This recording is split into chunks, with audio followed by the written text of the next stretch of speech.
Welcome, I'm Maxwellks Michael, equity investor, entrepreneur, documented to build in real time. Before I get into the deep dive into Duolingo, I just want to give a quick disclaimer. I'm not a financial advisor. I'm not a registered investment advisor. All investments entail risk, including the permanent and complete loss of principal. So, just want to give that quick disclaimer. All investments entail risk.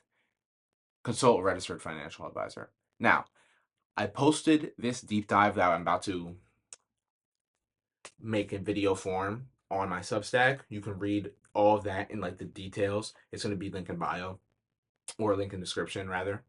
So you can read the Substack there, and I post all my deep dives on Substack first, written version. If y'all want me to continue these after this video, let me know. So let's get into it.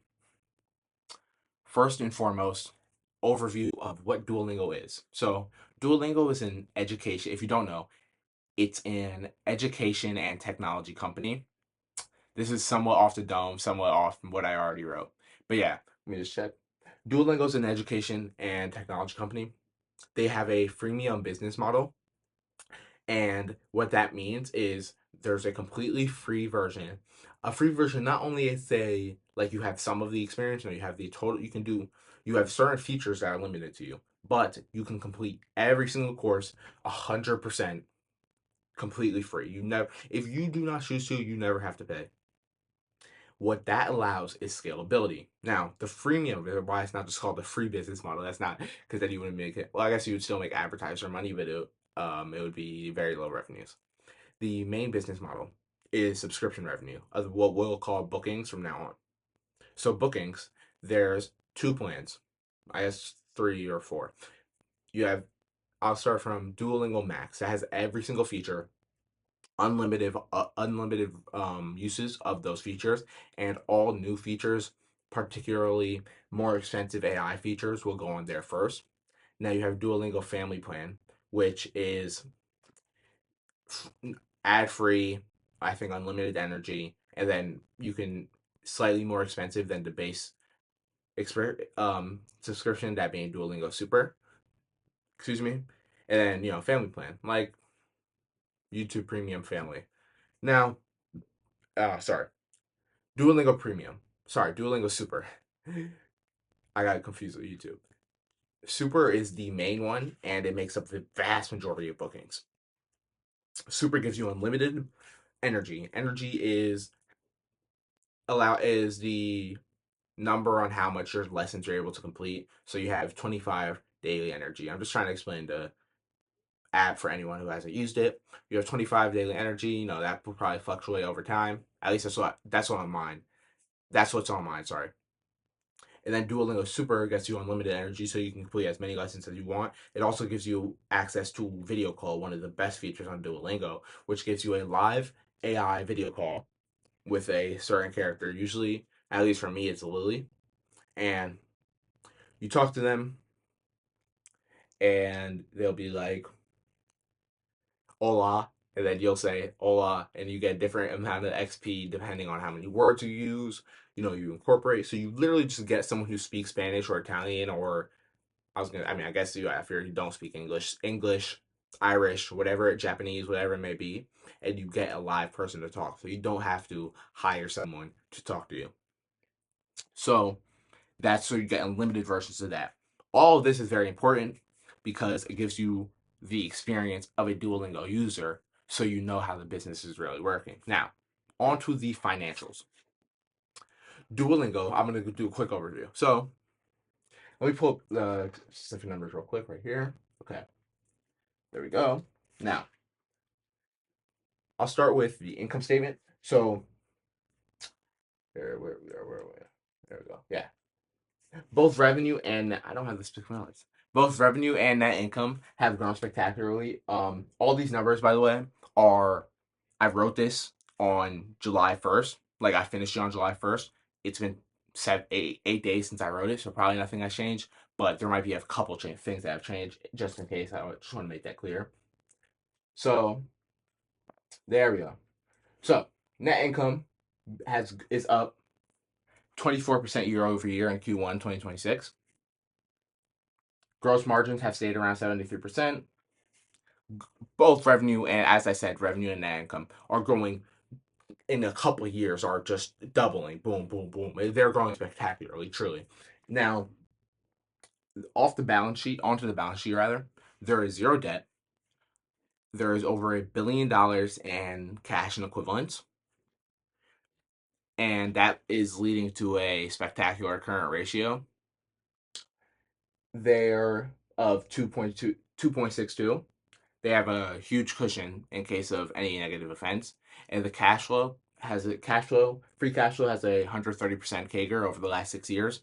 We can expect that to decline as I projected in my valuation. Now, to management, it's run by a founder CEO, something that is sweaty right now, something that is not necessary in any great company, but it is a good, helpful sign, I would say. It shows the founder has a lot of skin in the game. I did not find, if you guys have any specific numbers, I did not find. I saw 10%, saw various numbers, but they have a lot of skin in the game financially. And then psychologically, they also have tons of skin in the game. They founded the company, it's theirs. They want it to grow as much as possible. Most CEOs do, but most CEOs can also be worrying about short-term things that simply give them a bonus. Not the case here. We have a new CFO, relatively new, as in this year. They shown with the communication on the earnings call, they, immaculate understanding of the business model, the qualitative portions of the business, and then of course the financial portions of the business. Sorry, they're the CFO. They show in all of the earnings calls I've listened to, they're very communicative, honest, and most importantly, have given forward guidance that is very long-term looking. And the main thing, sacrificing short-term monetization in terms of bookings for long-term daily active user growth, from which from now on I will refer to as DAOs. That's the abbreviation for it. So they've sacrificed short-term monetization in terms of bookings for DAOs growth, with it being 100 million daily active users by 2028. It's currently around 55 million, 50 million-ish right now. In the Substack, I completely explain the how that is extremely possible. And if you listen to the earnings calls, which if you're planning to invest in, obviously you should do your own research, then you will hear their reasoning. Now, on to the most important part of any business, the moat. So, Duolingo's moat has 4 pillars. 1, data. 2, iteration. 3, size. And 4, arguably most importantly, brand. I'm going to get into how all of these work and how they all feed into each other. So, first I'll start with actually, again, arguably the most important, brand. If you, whether you know or not, you saw it in the thumbnail. Duo, their infamous, it's not infamous mascot, is one of the most recognizable app brands out there, which is why they have been able, I mean, I guess it's like, they caused it to be so famous, but with organic content, and now that it is so famous, it makes the organic content even more famous. It's a snowball. And because of that, they have, with partnerships and organic content, their brand has grown exponentially over the last 15 years. Started in 2011. So that's the brand portion. Now that brand is, again, both of them, they both feed into each other. The brand has grown the size, and then the size is of course making the brand bigger. So that's the second pillar, size. They have 90% of the language learning app market. They have effectively no competitor in the language learning app market. They are the number 1 ranked app in the education section, of the App Store and the Google Play Store. They are the number 1, multiple years in a row. So that's the size. Now, that size has allowed them to collect enormous amounts of data. Now, not in the same way Meta or Google collects data, like infiltrating your private life type of data. No, more a user by user basis. Uh, um, the key identifiers per person, like on other apps and stuff, is less important for them. They don't really care as much about that. The data I'm talking about is how long you stay on a certain lesson, or what features you use most, what parts of the app you interact most with, how difficult a certain section is for you, again, et cetera, time spent on the app, all of that stuff. They use that data for the next important pillar, the fourth important pillar, iterations. By iteration, I mean A/B testing. So, whether it be the color of a button or whether it be a subscription they show to you, for example, they haven't been showing Duolingo Max for every user, or whether it be a certain UI change, they do tens of thousands of these A/B tests, and these A/B tests allow them to make the most engaging and effective, sorry, learning experience and entertainment experience for the user. This has allowed them to maintain and grow, again, this over 90% market share of the language learning app market. And these will continue to snowball indefinitely. The brand will increase the size, thus increasing the brand. Yeah, the brand will increase the size, thus in reverse increasing the brand. This new size allows them to collect more data, allowing them to create more A/B testing, allowing them to collect more data. All of these, all four pillars just feed into each other continuously, growing the moat more and more. The thing that keeps it the competitive advantage durable is specifically the brand, because even if a company was to somehow grow far and far, the brand and the size keeps it very durable. All of them keep it, all the pillars keep it durable, to be honest. Now, future outlook. So, I've talked about how big of a company Duolingo is. You may think that, well, Max, there's not that much left for them to grow. That is where I would tell you that is not true. Now, not only is the total language learning, and then if you go more niche, language learning app market shown to being shown to grow tremendously over the coming years. They do not necessarily have to grow their monthly active user base, which is separate, their monthly active user base that much further.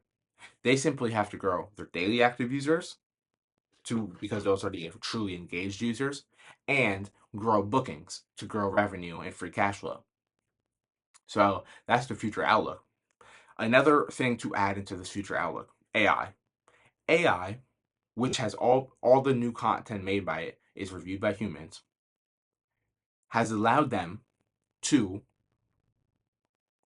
produce more content for their courses in a singular quarter this year than they did in a previous year before that. So I think Q1 2026, they created more than double the content they did in the entirety of 2024 at the same quality. And any bugs, any drops in quality is all reviewed and then fixed to make it better. This is because each developer is able to do more and more and more with AI. They're able to create more content per developer, still incentivizing them to hire more developers, by the way. So that's the AI content part. Now, my second or third part is new courses. As I've talked a lot about language learning, which is their main thing, which will continue to be their main thing for the foreseeable future. What they have done, though, is enter into 3 new arenas, that being music, chess, and math. Chess and math being the most exciting ones. Chess having hundreds of millions of daily active users across the world. And Duolingo, most of the chess users, they've seen 7 million over 2025 when it was introduced. Most of these users have come from people who are already learning languages and then saw the chess feature. They haven't begun to market chess as its own thing for people who aren't interested at all or aren't that interested in learning languages, but do play chess or do want to learn chess, which is, again, hundreds of millions of extra people. And so they haven't specifically marketed that yet. And so that's again, you just expanded Duolingo's total addressable market by hundreds of millions. Now, math, billions of people learning math day in and day out for basically for the foreseeable future, I'll say. To be blunt or understated about it. It's math. Literally just arithmetic. You're just not even getting into algebra, which is also simple, or even geometry, which is also simple. But just arithmetic alone, math, expanding the total addressable market by billions of people.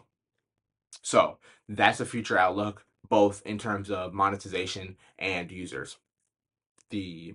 How much more of them there are. So on to the part you're all here for. Hope you guys stuck around. Valuation. Again, if this doesn't seem that structured, it's really ingrained in my mind right now. So I'm able to just rant, I guess you could say, about it. So valuation. So I use two methods to calculate my growth rate for my DCF. I'll tell you my discount rate right now, 9.5%, which was my main discount rate. And on my Substack, you can see the sensitivity of that discount rate. Now, to calculate my growth rate, I did two methods that I combined into a consensus growth rate. I used current and historical KPIs that they, publicly post in their 10Ks. Excuse me. I used those KPIs to calculate paid user growth over the future, arriving around a 10.24% growth rate, and then using simply management's future guidance around 10.5%. I used a consensus 10.5% growth rate. Again, with my independent KPI paid user growth, which was using monthly active users and paid users as a percentage of monthly active users. You can see the details in my Substack.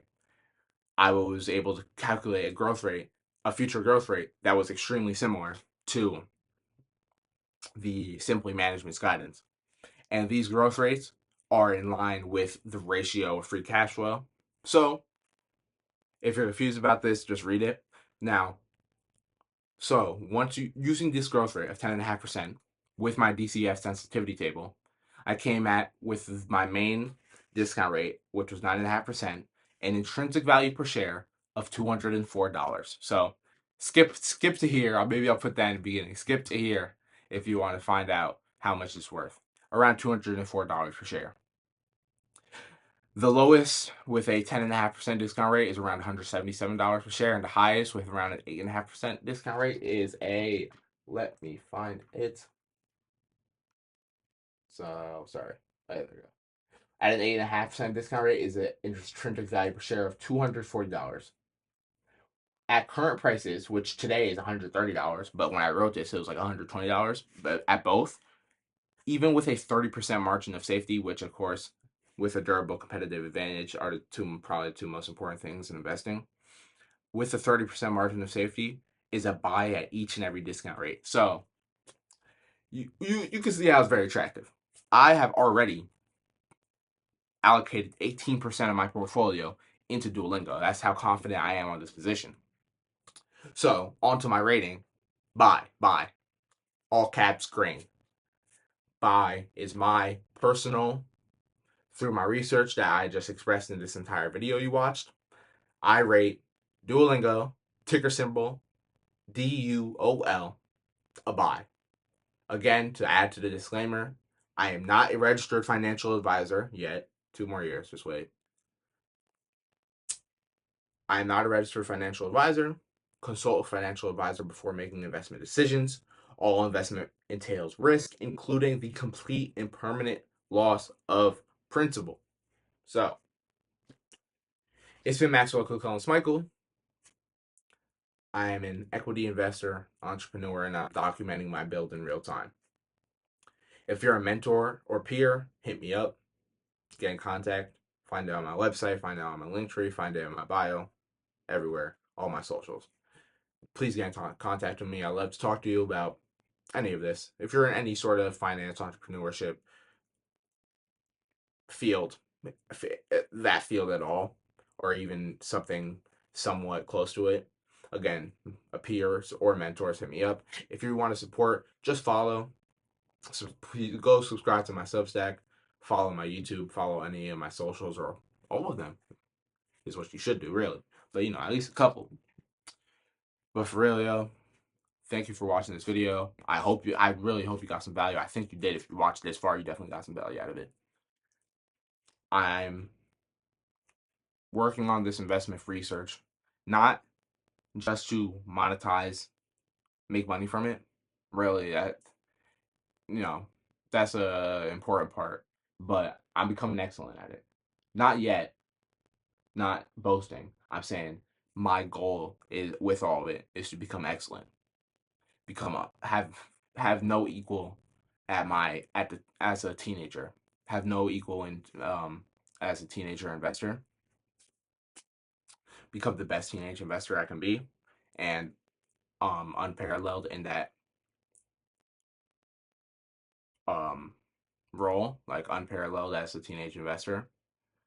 No other teenager can match me. That's the goal. Excellency. That's always the goal, and that will allow me to do and build all the things I'm going to build. So that's why I'm documenting the journey. Subscribe, follow, become 1% better every day. It's with Maxwell. Call us Michael. Don't get tired of the name. You're going to hear it a lot from me. Peace.